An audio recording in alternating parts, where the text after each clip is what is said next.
इस nail cutter में गोल सी चाकू जैसे दिखने वाली चीज का क्या काम होता है। और दोस्तों, क्या आपको पता है जिस 7 अप लेमन सोडा को आप कोल्ड ड्रिंक समझते हैं वो असल में एक दवाई हुआ करती थी। अमेरिका के आर्मी का सिर्फ एसी का बिल नासा के बजट से भी ज्यादा कैसे आया। नंबर 10, एक रशिया के आदमी ने अपने हाथ पर डोमिनोज का लोगो निकाला और फिर उसे सोशल मीडिया पर डाला। ये देखकर डोमिनोज वाले ने इस आदमी को 100 साल के लिए पिज्जा अनलिमिटेड देने का ऑफर दिया और उसके बाद कुछ ही वक्त में उन्हें इस ऑफर को बंद करना पड़ा, क्योंकि कई लोग सोशल मीडिया पर इंक से टैटू बनवा रहे थे, ना कि असली टैटू, इसलिए उनको ये ऑफर बंद करना पड़ा। नंबर 9, यूएस और कनाडा का बॉर्डर इतना फ्रेंडली है कि एग्जांपल के लिए यूएस में एक ओपेरा हाउस है, यानी कि एक पार्टी हाउस है जिसका जो स्टेज है वो अमेरिका में आता है और जहां ऑडियंस बैठती है उसका भी थोड़ा पार्ट अमेरिका में आता है, और जबकि पूरा हिस्सा कनाडा में आता है। और इस ओपेरा हाउस में कनाडा अमेरिकाओं के दोनों देश के लोग देखने आते हैं। काफी अमेजिंग है। नंबर 8, अमेरिका के आर्मी का सिर्फ एसी का खर्चा पूरे नासा के बजट से भी ज्यादा आया था। तब यूएस के आर्मी अफगानिस्तान के बॉर्डर पे थे, तब वहाँ तपती गर्मी में एसी लगवाया गया था और इस पूरे प्रोजेक्ट का जो कॉस्ट था वो करीब $20 बिलियन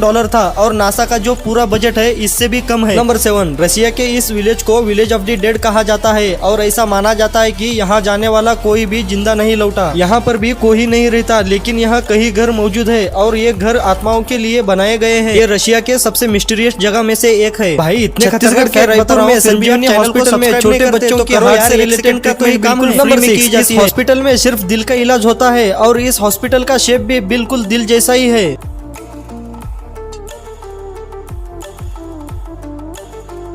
आपको पता होगा दिल के रिलेटेड किसी भी प्रॉब्लम का इलाज करना कितना महंगा होता है, पर यहाँ बिल्कुल फ्री है। नंबर 5, एक बच्चे को नाम देने का 7 लाख रुपए लेती है ये महिला। ये न्यूयॉर्क में रहती है और ये प्रोफेशनल बेबी नेमर है और अमीर लोगों के बच्चों का नाम देने का $10 लाख चार्ज करती है। नंबर 4, कनाडा के गवर्नमेंट ने इंडिया के म्यूजिक लेजेंड AR रहमान को ट्रिब्यूट दिया है। उन्होंने कनाडा के एक रोड का नाम चेंज करके AR रहमान कर दिया है और ओपनिंग के दिन AR रहमान को यहाँ पर बुलाया गया था और कनाडा के किसी भी सिंगर को ये ऑनर नहीं मिला है। नंबर 3, अगर आपने कोई भी शर्ट या टी शर्ट पहना है जिसके अंदर पॉकेट है तो ये चीज कभी भी नोटिस की होगी कि ये जो पॉकेट है वो हमेशा लेफ्ट साइड में ही होती है। तो आखिर ये पॉकेट लेफ्ट साइड में ही क्यों होती है? तो इसका सिंपल सा आंसर है क्योंकि मोस्ट लोग राइट हैंडेड होते हैं, यानी कि लोग ज्यादा काम करने के लिए राइट हैंड का ही इस्तेमाल करते हैं, इसलिए पॉकेट हमेशा लेफ्ट साइड में ही दिया जाता है ताकि कुछ भी पॉकेट में डालना या निकालना आसानी से हो जाता है। नंबर 2, 7 अप लेमन सोडा तो आपने पिया होगा, लेकिन क्या आपको पता है कि 7 अप लेमन सोडा को इन्वेंट करने का रियल पर्पस क्या था? असल में दोस्तों, 7 अप लेमन सोडा का इन्वेंशन एक दवाई के रूप में हुआ था। ऐसे लोगों के लिए बनाए गए थे जिनका एक्सट्रीम लेवल मूड स्विंग्स होते थे। अचानक आने वाले मूड स्विंग से लोग अक्सर डिप्रेशन में चले जाते थे और गंभीर रूप से बीमार हो जाते थे। तो ऐसे लोगों के मूड को चेंज करने में ये दवाई के रूप में यूज किया जाता था। यही वजह है कि आज भी लोग अक्सर मूड फ्रेश करने के लिए पीते हैं। और तो और आज 7 अप अपने आप में एक ब्रांड बन गया है। नंबर 1, नेल कटर के साथ अटैच्ड यूनिट। दोस्तों, नेल कटर इस्तेमाल करते वक्त अक्सर आप लोगों को मन में एक सवाल आता होगा कि इसके साथ अटैच चीजों का पर्पस है क्या? लेकिन कहते हैं ना, हर एक चीज का कुछ न कुछ पर्पस होता है। तो इस गोल चाकू जैसे दिखने वाले चीज का भी पर्पस होता है। असल में ये चीज बोतल ओपनर का काम करता है।